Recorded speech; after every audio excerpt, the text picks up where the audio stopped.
السلام عليكم. نكمل الجزء الثاني من محاضرتنا حول الانسولين. As I said, insulin is one of the injectable anti-diabetic drugs usually used for patients with type 1 diabetes who have deficit insulin. And we reach topics of pharmacokinetics of insulin. As you know, insulin naturally secreted by the pancreas, enters the portal veins and passes straight to the livers, where half of it is taken up. The rest half is distributed in the systemic circulation so that its concentrations in fasting subject is about only 15% of the entering the liver. So 15% of the entering the liver reach the circulation. This is the naturally insulin when secreted by the pancreas. But when insulin is given to the patient by injection subcutaneously, it enters directly to the systemic circulations, and both livers and other peripheral organs receive the same concentration. So there is no difference in the concentrations between the peripheral organs and the liver. While in the natural secreted insulin, there is only 15% of the insulin entering the liver reach the systemic circulation. Insulin is given by injections, either subcutaneous, intramuscular, intravenous, either direct intravenous injections or intravenous infusion, and can be given by inhalations and can be given by pump, but never given orally. Why? Because of the insulin is digested when swallowed. Half-life is very short, about 3 to 5 minutes. Insulin is delivered. How delivered insulin? Insulin delivers by using needles and syringes and pens, lamp, preloaded with or replaceable cartridges. Also within the hospital can be used by external infusion, and also can be given by using pumps. This is about the pharmacokinetic of insulin. Preparation of insulin. What about preparation of insulin? How many types of preparations we have? There are three major factors affecting preparation of insulin. First, the concentrations of the insulin, I mean the strain. Second, source of insulin, whether human, porcine, bovine, etc. The formulations, whether short-acting solution of insulin or intermediate and long-acting sustained-release insulins. These are three factors affecting the choosing of preparations of insulin. So what are the four preparations of insulin? We have four types of preparations of insulin.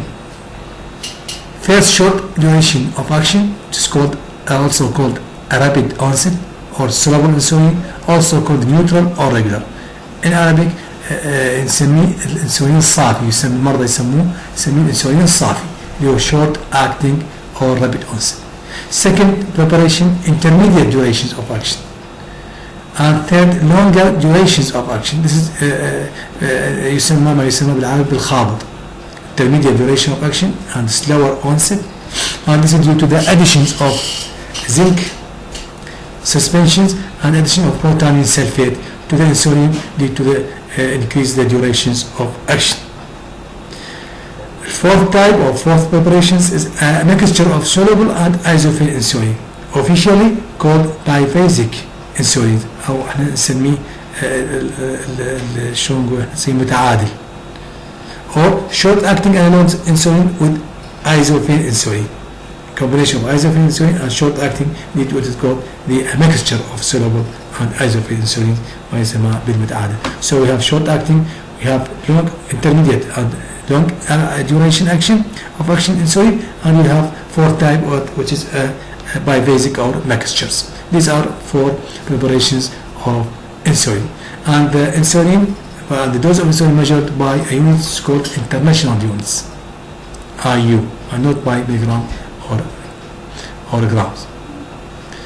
How choose insulin preparations?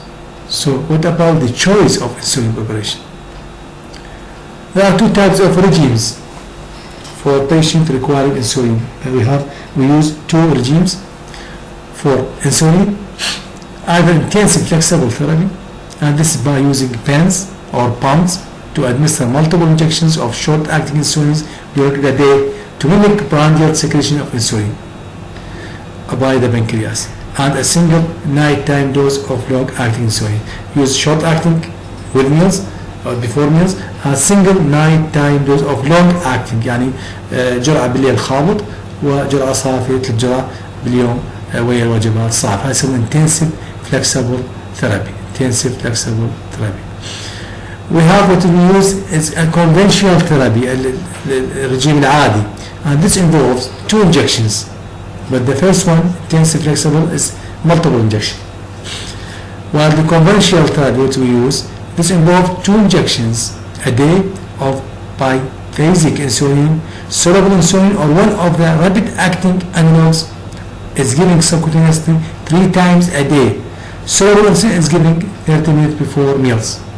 While other types of insulin analogs have the advantage of being given immediately before, during, or after the meals. And the risk of hypoglycemia reactions is lower with the analogs type of insulin. So the regimes of insulin preparation, either intensive flexible therapy, which is characterized by giving multiple injections of short-acting, or conventional 2 injection a day of biphasic, يعني متعادل مرتين باليوم. This is the preparations. This is aspart, which is a short-acting 4 to 6 hours. This is aspart. And this is regular soluble again. The bluish one about 6 to 10 hours, and this needs multiple injection to reach the sustained release in the circulations of insulin, sustained concentrations of insulin. And we have extended zinc insulin about 24 hours. It's the green one. It's once daily. Also we have glargines and lows of insulin about 24 hours. This is the red one. These are giving once daily. This is insulin preparations: Actrapid, Epidra, Humalog, Humulin S, and these are differs by the onsets and differs by peak of activity and differs by duration of action. الجدول اللي طلع حقيقة. What about those?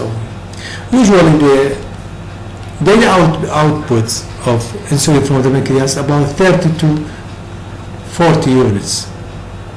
Clear? So, and most insulin deficit diabetic patient, I mean type 1 diabetic patient, need 30 to 50 units insulin per day, i.e. 0.5 to 0.8 units per kg. Initial treatment for type 1 patient who does not present with ketoacidosis, very important, who does not present with ketoacidosis will usually be outside hospital with one of the regimes described above, either conventionals or flexible regimes. And the guide to initial daily dose requirement is 0.3 units per kg and increasing to 0.5 units per kg. Physical activity increase carbohydrate utilization and insulin sensitivity so that hypoglycemia is likely of a well-stabilized patient changed suddenly from an inactive existence to a vigorous life. This is very important. Have to monitor patient who undergo vigorous exercise, which might lead to the decrease the dose of decrease the sugars and lead to the hypoglycemia. Side effects: hypoglycemia may lead to coma, convulsions, convulsions, and it's happening about 4% of diabetic age less than 50 years. Lipodystrophy, atrophy, or hypertrophy to the multiple injections of the skin. And third side effect is generalized allergic reactions, and this is very rare.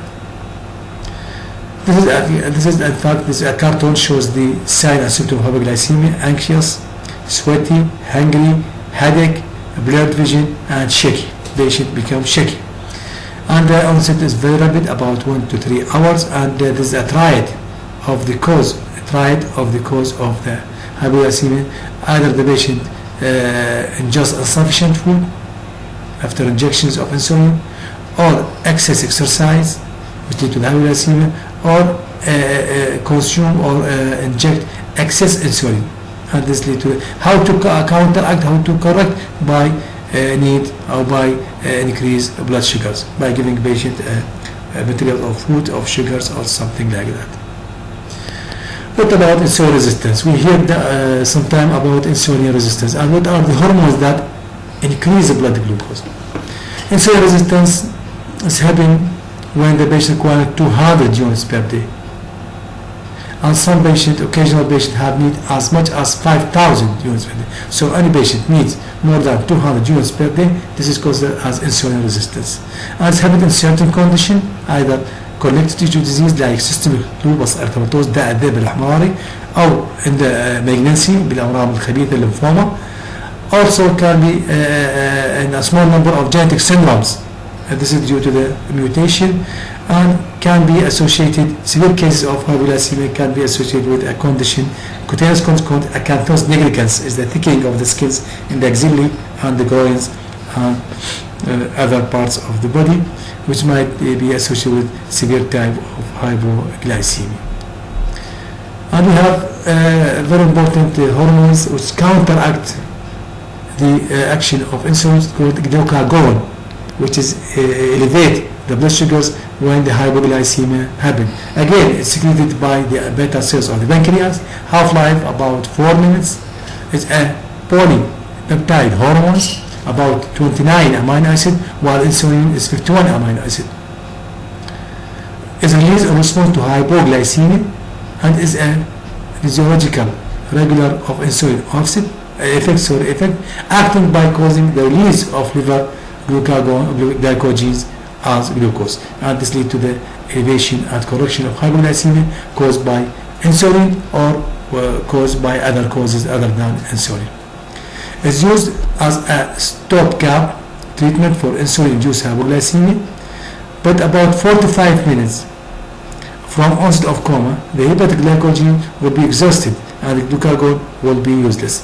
Then have to have given insulin within 44 minutes. After 45 minutes, within 45 minutes, after 45 minutes, there is no benefit of insulin. Why? Because the exhaustion of hepatic glycogen. Its chief advantage is that, as it can be given subcutaneous or intramuscular, 1 gram, glucagon can be used in a severe hypoglycemic attacks by somebody, example, a member of the patient family who is unable to give an IV injection of glucose, and it can be given as subcutaneous or IM by the patient itself if he can or she can, but and by a family relative or any company if he or she cannot.